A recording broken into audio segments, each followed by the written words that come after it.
I know, guys, I know, just listen to me for a bit.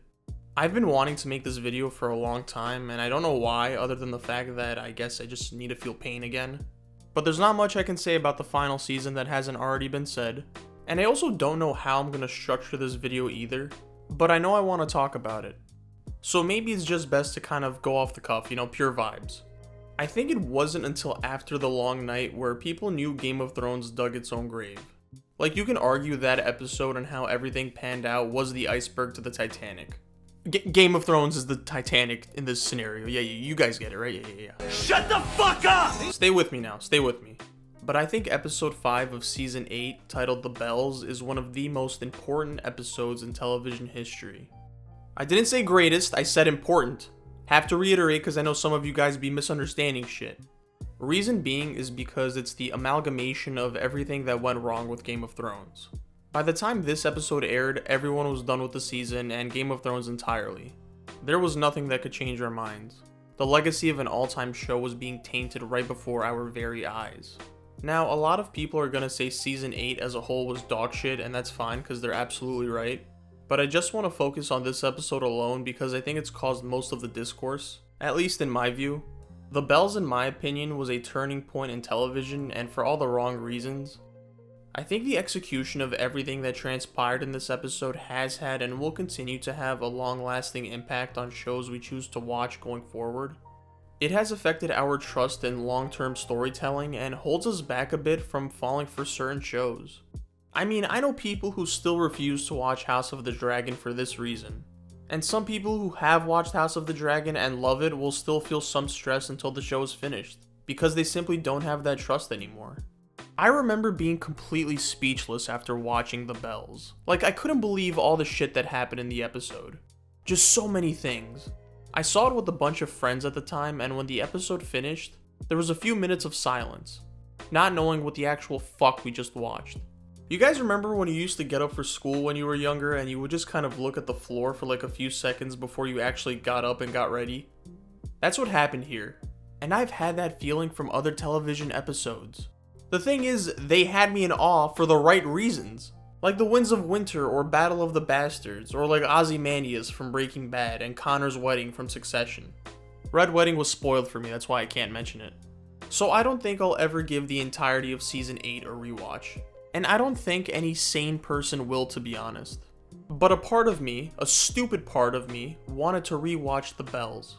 Not for revisionist history reasons, not to find a way to be a contrarian and be like, you know what? That wasn't that bad. No, not at all.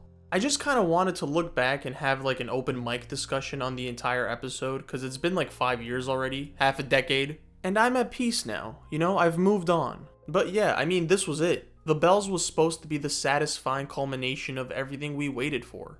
But life, brother, fucking life said otherwise. One thing that breaks my heart, amongst many things of course, is how much season 8 overshadowed how great the acting was. The acting throughout the show has always been great, but a lot of actors in particular brought it this season, and I really thought the MVP was Emilia Clarke. And I'm not just saying that because I'm in love with her, but she is genuinely amazing here. Her face acting was fantastic this episode.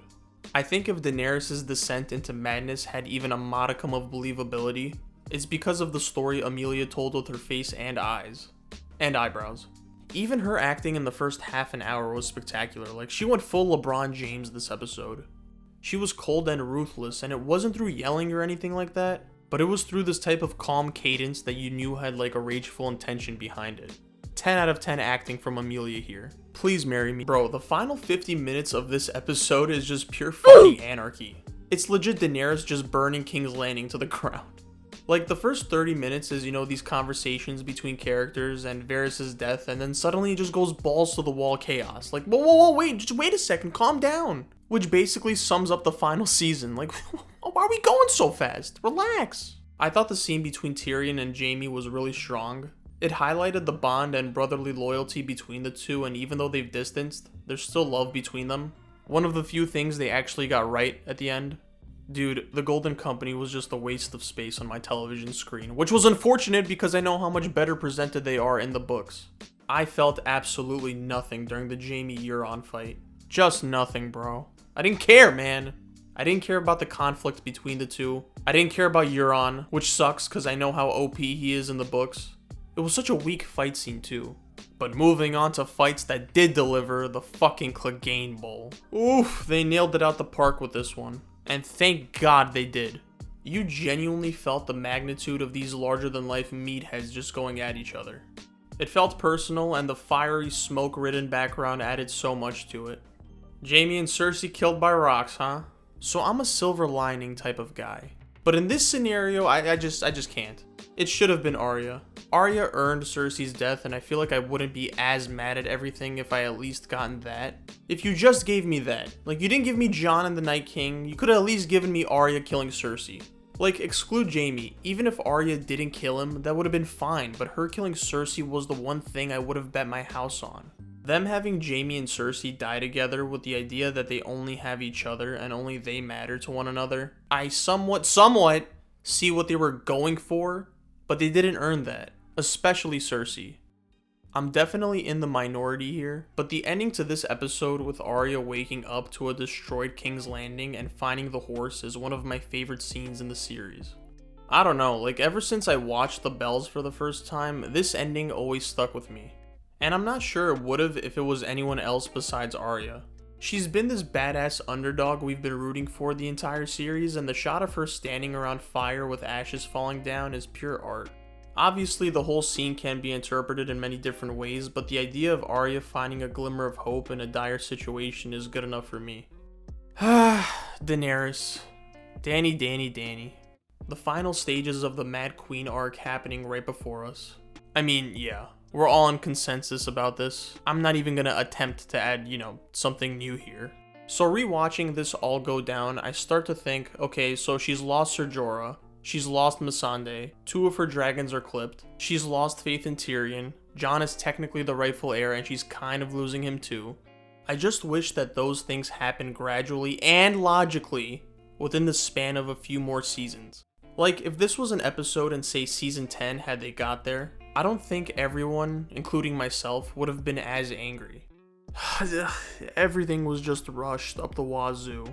Because this happening was always hinted at. And the idea of her realizing that she can't lead or rule with diplomacy, which leads to her ruling with wrath and vengeance, isn't something that's far-fetched or illogical in my opinion.